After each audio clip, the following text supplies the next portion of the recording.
अगर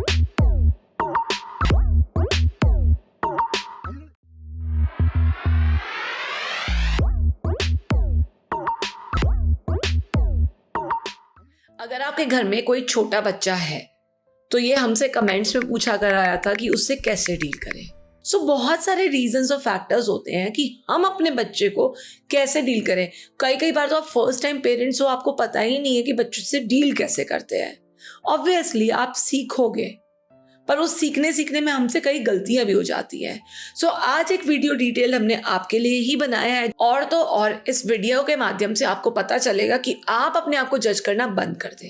अगर आप वर्किंग है तो नानी दादी के भरोसे या फिर अपनी नानी के भरोसे उनको छोड़ के जाते हो, इट्स ओके। बच्चे समझ जाते हैं कि आप अपने करियर को फैमिली के साथ साथ प्रायोरिटी दे रहे हो, और वो बहुत जल्दी इस स्ट्रक्चर में मोल्ड हो जाते हैं। राइट। ये कुछ तरीके हैं जो मैं आपके साथ डिस्कस करने जा रही हूँ, जिससे आप अपने यंगर बच्चों को अच्छी तरह डील कर पाओगे। नंबर 1 टिप बच्चों के साथ डील करने की है कि पेशेंस रखें। बच्चे ना बहुत नाजुक होते हैं, उन्हें इमोशन समझ आते हैं तो कई बार एक्सप्रेस करने नहीं आते। अगर वो बहुत एक्साइटेड होते हैं तो कई बार वो हाइपर एक्टिव फील होते हैं। अगर वो बहुत सैड होते हैं तो कई बार वो चीज़ों को तोड़ते हैं, फोड़ते हैं, गुस्सा करते हैं, फेंकते हैं, मारते हैं, कुछ ना कुछ अपनी गुस्से को दिखाने की अलग अलग वजह ले लेते हैं। सही कहा ना मैंने।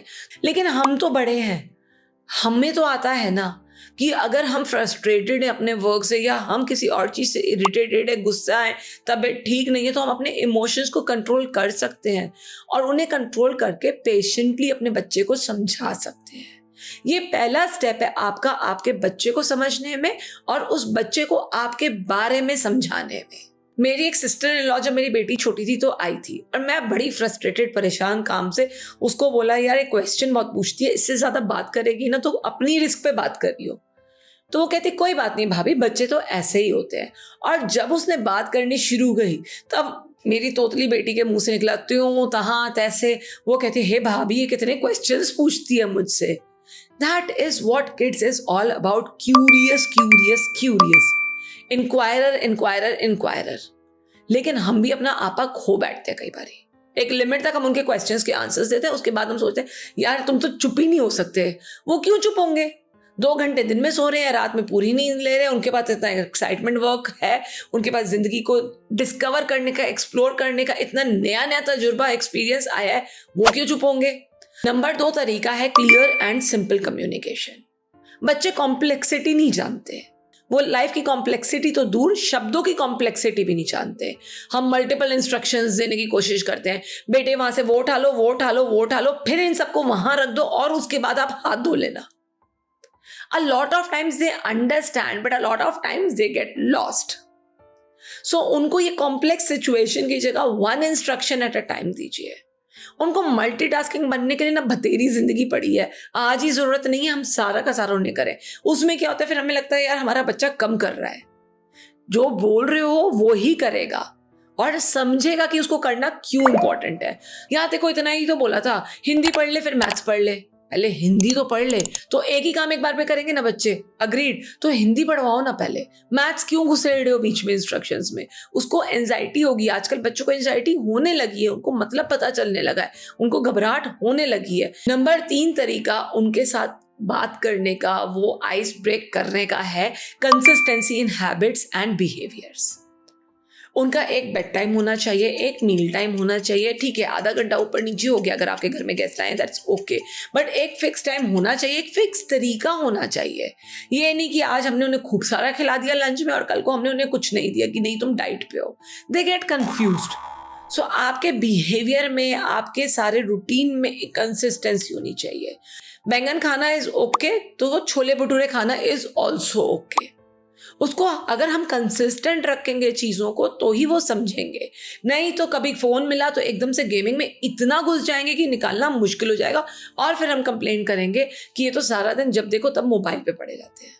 इसके लिए उनका एक रूटीन होना चाहिए, उनकी क्लासेस होनी चाहिए। माना स्कूल का बोझा बहुत ज़्यादा है, बैग्स हैवी होते जा रहे हैं, लेकिन उनकी एक क्लास हफ्ते में ज़रूर होनी चाहिए। आजकल मैं क्या देखती हूँ, छोटे छोटे बच्चे भी ट्यूशन जा रहे हैं। हम तो 8-9 तक हमें ट्यूशन का टी भी नहीं पता था, वो भी लगाई होगी तो मैथ्स की लगाई होगी।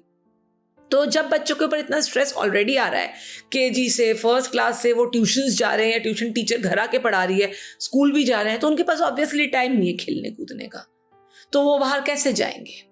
उनकी ऑल्टरनेट क्लासेस लगवाइए। एक एक घंटा 24 घंटे में से निकालना मुश्किल नहीं है। हाँ, आपको एक्स्ट्रा एफर्ट जरूर करना पड़ेगा, तो कार पूलिंग कर लीजिएगा वहां जो मदद मिले उसके साथ। नंबर 4 है लर्न टू से नो एंड डिसिप्लिन। अगर मैं डिसिप्लिन हूं तो मेरे चारों तरफ लोग डिसिप्लिन होंगे। अगर आप नो नहीं बोल सकते और कहते हो अरे हमारा एक ही बच्चा है, सब कुछ इसी का ही है, सब कुछ इसे मिलना चाहिए, तो फिर ऑब्वियसली बच्चे समझेंगे नहीं कि जब आप टोकोगे तो क्यों टोक रहे हो, and then it will be too late. तो शुरू से ही कोई सेट रूल्स अपने घर में बनाइए, सही बात पे ही टोकोगे ना, बिकॉज यू लव देम। सो अगर आप उनसे प्यार करते हो तो ये आपका मॉरल रिस्पॉन्सिबिलिटी है, नैतिक जिम्मेदारी है कि पैम्पर करो, लेकिन नो भी बोलना सीखो। उनको हर चीज के लिए हाँ बोलना बंद कर दो। रिसर्च कहती है कि 5 साल की उम्र तक ना बच्चों का ब्रेन जो है परिपक्व होता है, डेवलप होता है। तो नंबर 5 कहता है आपका टाइम और आपकी अटेंशन, फोकस्ड अटेंशन इन बच्चों के लिए बहुत जरूरी है, क्योंकि वो जितना इवॉल्व कर रहे हैं ना स्पीड से, उतना हम एज अ पेरेंट्स पीछे रह जाते हैं। हमारे हमेशा बच्चे हमारे आउट ऑफ सिलेबस होते हैं। हम सोचते हैं जो हमारे माँ बाप ने गलती करी थी वो हम अपने बच्चों की परवरिश में नहीं करेंगे। ये बच्चे और 10 कदम आगे होते हैं। सो अगर आप अपना टाइम दे रहे हो, उन्हें अटेंशन दे रहे हो और फोकस दे रहे हो, तो ही वो आपकी रिस्पेक्ट करेंगे। They need your time, but quality time without gadgets. Doctor Dwarka Prasad जो कि अब इस दुनिया में नहीं है, उन्होंने मुझे समझाया था कि अगर पेरेंट्स, स्पेशली पहले माता, अगर अपने घर का कोई काम ना लेके कि मैं भिंडी काट रही हूँ आजा तेरे साथ बैठ जाती हूँ, या मैं सिलाई कर रही हूँ तो तेरे साथ बैठ जाती हूँ, छोड़कर सिलेक्टिवली बच्चे पर ध्यान दे, और फादर जो है अपने काम से थका हारा आके कप चाय पी के बच्चे को पार्क ले जाए, तो ये बच्चे ऐसे निखरेंगे आपके कि आप सोना तराश रहे हो जैसे। उनका कहना यह था कि सिर्फ आधा घंटा वक्त बिताने से अपने बच्चे के साथ, उसको अटेंशन देने से, उसको सुनने से, आप बच्चे के सबसे बड़े ट्यूटर हो सकते हो। आपको किसी extra moral classes, personality development की जरूरत नहीं है। एक टास्क देती हूँ, रोज जब भी काम से आओ तो अपने बच्चे के से ना 5 क्वेश्चन इंग्लिश में पूछो और उस छोटे बच्चे को वो इंग्लिश में आंसर करे, लेकिन उसको ग्रामेटिकली करेक्ट मत करने बैठ जाना। आए नहीं ठीक था, वॉस था, इस था, ऐसा था, वैसा था। Just listen to the child कि वो क्या सोच रहे हैं। What is the colour of the rose? Simple questions पूछना। The rose is red. जब वो पूरे स्टेटमेंट में आपको आंसर देंगे तो वो पूरे स्टेटमेंट में समझ भी जाएंगे कि आप क्या कहना चाह रहे हो और आपको सुनना कितना जरूरी है। वो एब्जॉर्ब करके आपको आंसर भी देंगे सही तरीके से। ये करोगे ना तो आपको आपके बच्चे के पास जाने से कोई नहीं रोक सकता। इन सब स्ट्रैटेजीज के चलते हुए आप अपने बच्चे के साथ एक तो रिलेशन बहुत स्ट्रांग बनाएंगे, क्लोज हो जाएंगे इमोशनली एंड फिजिकली, एंड अपने बच्चे को कभी भी हक करना हो ना तो हिचकिचाएंगे नहीं, क्योंकि वो आपको आकर हक करेंगे। ये दोगे ना, ये मूल मंत्रा के साथ बच्चे के आप अंदर तक चले जाओगे और आपको खुद को बड़ी सुकून की नींद आएगी।